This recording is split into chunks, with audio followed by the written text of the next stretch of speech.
ఈరోజు బైబిల్ మాట, ఎవడనూ తరమకుండనే దుష్టుడు పారిపోవును, నీతిమంతులు సింహం వలె ధైర్యముగా నుందురు.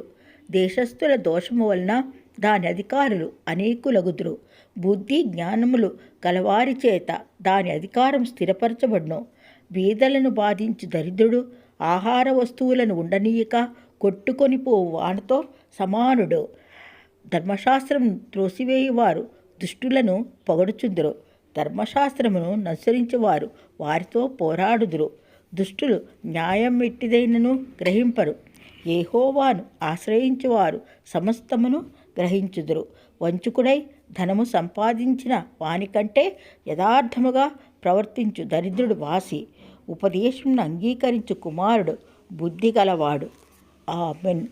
సామెతలు 28వ అధ్యాయము కొన్ని వచనములు.